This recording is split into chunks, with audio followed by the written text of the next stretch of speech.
السلام علیکم ویورز، اشرف cell YouTube channel میں خوش آمدید۔ میں آج جس موضوع پر بات کرنا چاہ رہا ہوں وہ ہے پاکستان کی سلامتی، دفاع اور پاکستان کی معیشت۔ اور آج میں اپنے اس ولاگ میں جنہیں مخاطب کرنا چاہ رہا ہوں وہ ہیں پاکستان کے آرمی چیف جناب حافظ سید عاصم منیر صاحب۔ عاصم منیر صاحب سے، جنرل صاحب سے میں یہ کہنا چاہتا ہوں کہ الحمدللہ 58 ایئرز ہو گئے ہیں 65 کی وار کو، اور ہم 6 سپٹمبر کو یہ دن مناتے ہیں یوم دفاع کے طور پر، اور 7 سپٹمبر کو ہم دن مناتے ہیں یوم فضائیہ کا، اور 8 کو بحریہ کا۔ اور اس میں کوئی دوسری رائے نہیں ہے کہ افواج پاکستان نے جب بھی وقت آیا، جب بھی موقع آیا مشکل کا، وہ مشکل اور آزمائش بارڈرز پر ہوئی، میدان جنگ میں ہوئی، یا ملک کے اندر غیر معمولی حالات کی شکل میں ہوئی، پاکستان کی افواج پاکستان کے عوام کے ساتھ شانہ بشانہ رہی۔ 65 کی جنگ میں افواج پاکستان نے پوری قوم کی نمائندگی کرتے ہوئے جس طرح سے عرض وطن کا دفاع کیا، وہ ہماری ایک سنہری تاریخ ہے، اور اس پر پاکستان کا ہر شہری، ہر فرد فخر کرتا ہے۔ اور الحمدللہ میں یہ بات بڑے اطمینان سے کہہ رہا ہوں کہ 65 سے اب تک پاکستان کی جو فوجی قوت ہے اور دفاعی استعداد ہے اس میں وقت کے ساتھ ساتھ اضافہ ہوا۔ پاکستان مضبوط سے مضبوط تر ہوا ہے۔ پاکستان نے نہ صرف یہ کہ اسلحے کے لیے میزائل ٹیکنالوجی میں اور پھر جوہری توانائی میں کامیابیاں حاصل کی، ایٹمی پروگرام کو کامیابی سے مکمل کیا، اور اس وقت دنیا کی 7ویں ایٹمی قوت ہے، ایک پرامن ایٹمی قوت ہے، اور ایٹمی قوت ہونے کی وجہ سے پاکستان کا دفاع الحمدللہ ناقابل تسخیر ہے۔ اور یہ سارا جو سہرا ہے، یہ سارا جو ایک کامیابی ہے، اس میں جو وائٹل اور ایک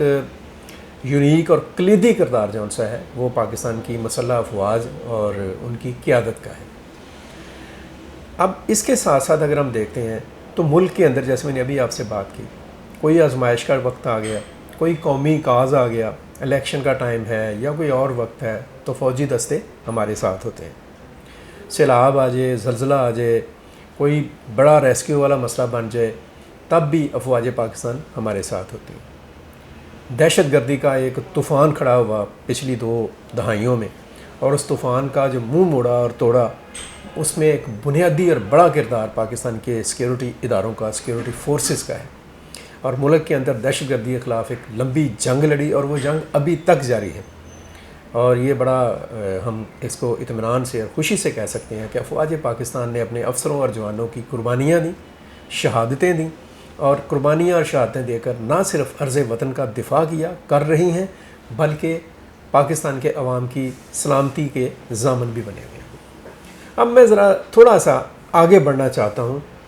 دفاع اور سلامتی کے حوالے سے۔ جو میرا بنیادی نقطہ ہے بات کا، وہ میں اس کی طرف آنا چاہتا ہوں۔ نقطہ بنیادی یہ ہے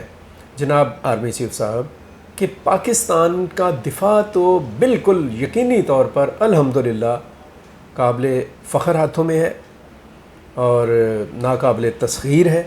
لیکن اس دفاع کے لیے جو ایک ضروری اور بنیادی آپ کہہ سکتے ہیں کہ ریکوائرمنٹ ہے، ایک تقاضا جو ہے، اس کی طرف سے پوری قوم کی سیاسی قیادت خاص طور پر، اور میں بڑی حد تک فوجی قیادت کو بھی یہ کہوں گا کہ اس کی طرف سے ایک نظر انداز کیا گیا اس معاملے کو، وہ ہے پاکستان کی معیشت۔ آپ جانتے ہیں اس چیز کو کہ پاکستان کے پاس وسائل کی کمی نہیں ہے، امکانات بھی کم نہیں ہیں، لیکن بدنیتی، وقتی پالیسیاں، مفاد پرستی کو ترجیح دینے کی سوچ نے پاکستان کی اکانومی کو بری طرح سے ڈیمیج کیا ہے۔ جس طرح سے پچھلے 50-60 سال سے پاکستان کا جو دفاعی میدان ہے اس میں پاکستان نے کامیابیاں حاصل کیں، اسی طرح سے پاکستان نے معاشی میدان میں اتنی ہی ناکامیوں کی داستان رقم کی ہے۔ یہ جو ناکامیاں ہیں ان کا عالم اب یہ ہو چکا ہے کہ اب ہم اپنے معاملات کو چلانے کے لیے خود مختار فیصلے کرنے کی پوزیشن میں نہیں رہے. اس وقت پاکستان کے اوپر داخلی اور خارجہ حوالوں سے قرضوں کا ایک انبار ہے. آپ کہہ سکتے ہیں کہ تقریباً 70,000 ارب روپے سے زیادہ قرضے ہیں پاکستان کے اوپر.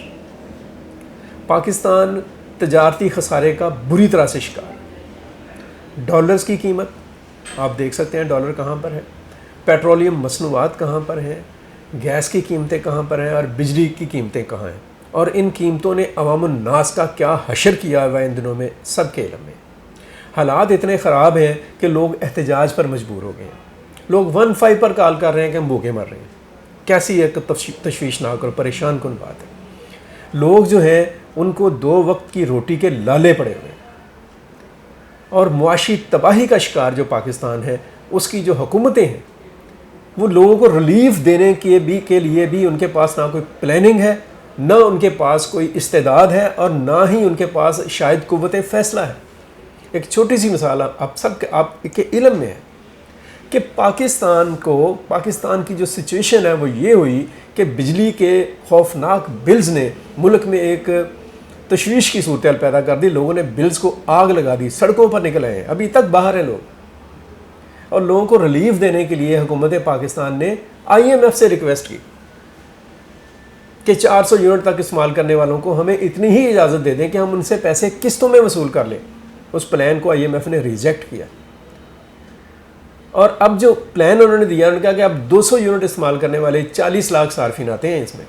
200 یونٹ استعمال کرنے والے صارفین سے آپ قسطوں میں پیسے لے سکتے ہیں، معافی کوئی نہیں ہے. اور ہم ظاہر ہے کہ ایگریمنٹ کیا ہے اسٹینڈ بائی ان کے ساتھ، تو ان کی کمٹمنٹ ہم نے ان کے ساتھ جو کی ہے اس کو پورا کرنے کے پابند ہیں. جبکہ اگر ہم کھلی آنکھوں سے دیکھیں،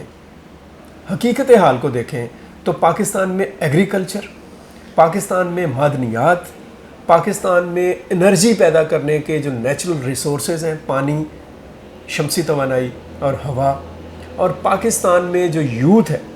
اور ایک بے پناہ افرادی قوت ہے، پاکستان میں جو ٹیلنٹ ہے IT میں، پاکستان کی جو سیاحت ہے، پاکستان میں جو گنجائش ہے غیر ملکی سرمایہ کاری کی، ان تمام چیزوں کی طرف اگر ہم توجہ دے لیں اور ایک بھرپور پروگرام لانچ کر دیں تو کوئی دو رائے نہیں ہے، اس میں کوئی دوسری بات ہی نہیں ہے کہ پاکستان جو ہے دنوں میں ترقی کی منازل نہ طے کرے اور اپنے معاشی مسائل سے باہر نہ نکل آئے. میں آپ سے درخواست کروں گا، میں سمجھتا ہوں کہ افواج پاکستان جو ہے وہ ایک بہت ہی ماشاءاللہ آرگنائزڈ ادارہ ہے، اور اس کے اندر جو ڈسپلن ہے، اس کی جو پروفیشنل سکل ہے، اور اس کے اندر جو اہلیت ہے، پیشہ ورانہ قابلیت ہے،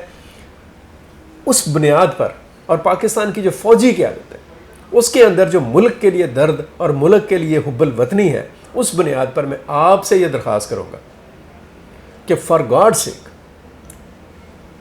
ڈائریکٹ یا انڈائریکٹ، مرئی یا غیر مرئی، کسی بھی شکل میں ملک کے اندر جو بدعنوانی کا ناسور اور لعنت ہے اس کو ختم کرنے کے لیے کردار ادا کریں. آپ نے 2 دن کا ایکشن لیا ہے تو ڈالر جو اوپن مارکیٹ میں کہاں کا کہیں پہنچا ہوا تھا وہ نیچے آ گیا، 15-16 روپے نیچے آ گیا ہے. یہ اور بھی نیچے جا سکتا ہے. ہماری تو بدقسمتی یہ ہے ہم سیولینز کی کہ ہم حالات سے سبق نہیں سیکھتے ہیں، ان سے فائدہ اٹھانے کی کوشش کرتے ہیں. ہم ڈالر پر سٹا کھیلتے ہیں، جوا لگاتے ہیں، ہم ڈالر کو سمگل کرتے ہیں. ہمارا جو افغان بارڈر ہے اس کو روکیں،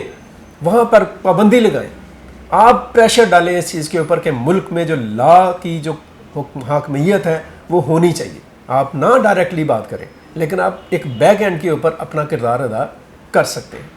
پاکستان میں جس طرح سے افواج پاکستان کوآرڈینیشن کر رہی ہے ایگریکلچر میں، جس طرح سے منرلز میں، اسی طریقے سے انرجی میں یہ جو IPPs ہیں ان سے جان چھڑائیں پاکستان کے عوام کی. مجھے اندازہ ہے کہ 2027 تک پاکستان پابند ہے ان کے ساتھ کمٹمنٹس پر، لیکن کوئی ایسا راستہ ضرور اختیار کریں جو ہمارے نیچرل ریسورسز ہیں، پانی سے،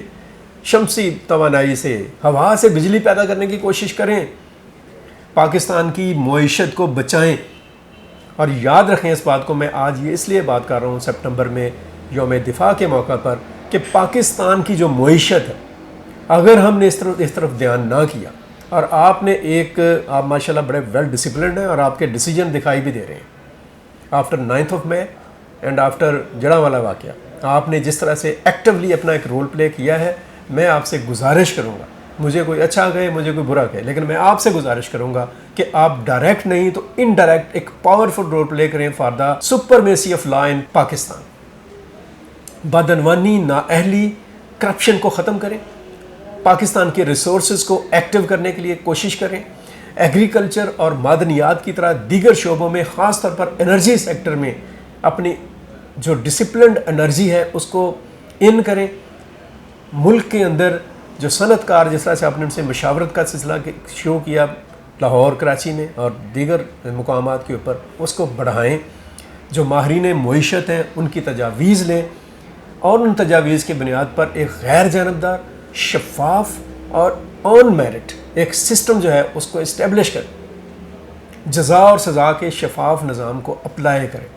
ملک کے لیے، قوم کے لیے، ملک کے دفاع کے لیے، ملک کی اور قوم کی سلامتی اور خوشحالی کے لیے۔ میں آپ کی طرف دیکھ رہا ہوں، بہت سارے سنجیدہ فکر لوگ اس بات کو کی تائید کریں گے، آپ ڈائریکٹ نہ اس میں انوالو ہوں لیکن انڈائریکٹ ہی صحیح کوئی ایسا راستہ ضرور بنائیں، ان سب لوگوں کو جو سٹیک ہولڈرز ہیں ان کو پکڑیں اور ایک کمرے میں بند کریں، انہیں سے کہیں کہ جب تک آپ کوئی ایفیکٹو اور ٹرانسپیرنٹ پروگرام پر اتفاق نہیں کر لیتے ہیں، معیشت کا جو مساق ہے اس پر اتفاق نہیں کر لیتے ہیں، پاکستان کی خوشحالی کے لیے، استحکام، سلامتی اور دفاع کے لیے، اور پاکستان کے عوام کے بنیادی حقوق کے لیے، جب تک آپ کوئی فیصلہ کن ایک اسٹریٹجی اور پالیسی اور روڈ میپ طے نہیں کر لیتے ہیں، ان کو مت باہر آنے دیں۔ اگر آپ نے ایسا کر لیا تو یہ قوم ہمیشہ آپ کی احسان مند رہے گی۔ میں آپ سے پھر درخواست کروں گا کہ جس طرح سے ہم نے سلامتی اور دفاع کے معاملے پر کبھی کمپرومائز نہیں کیا، اسی طرح سے معیشت کے معاملے پر بھی، اکانومی کے معاملے پر بھی کوئی کمپرومائز نہ کریں اور پاکستان کی اکانومی کو بچائیں۔ پاکستان کی اکانومی کو بچا لیا گیا تو ہم پاکستان کو بچا لیں گے، پاکستان کی سالمیت کو بچا لیں گے، اس کے استحکام کو بچا لیں گے، پاکستان کی ترقی کو یقینی بنا لیں گے، پاکستان کے وجود کو اور پاکستان کی بقا کو جو خطرات لاحق ہو رہے ہیں ان سے ہم نجات حاصل کر لیں گے۔ اکانومی کو بچائیں تاکہ پاکستان کو بھوک سے بچایا جا سکے، غربت سے بچایا جا سکے، آبادی کے بم سے بچایا جا سکے، پاکستان کو پسماندگی سے اور پاکستان کو جہالت سے نجات دلائی جا سکے۔ میری آپ سے یہ درخواست ہے، مجھے امید ہے کہ اگر آپ تک یہ پیغام پہنچتا ہے تو آپ اس پر توجہ ضرور کریں گے۔ اب تک کے لیے اتنا ہی۔ آپ سب لوگ دیکھنے سننے والے اپنا خیال رکھیں، اپنے گرد و نواح کا خیال رکھیں، پاکستان کے لیے سوچیں اور پاکستان کے لیے کچھ عملی کرنے کی کوشش کرتے رہیں۔ مجھے عبد المقدم کامران اور ہاشم ظہیر کو اجازت دیجیے۔ پاکستان زندہ باد۔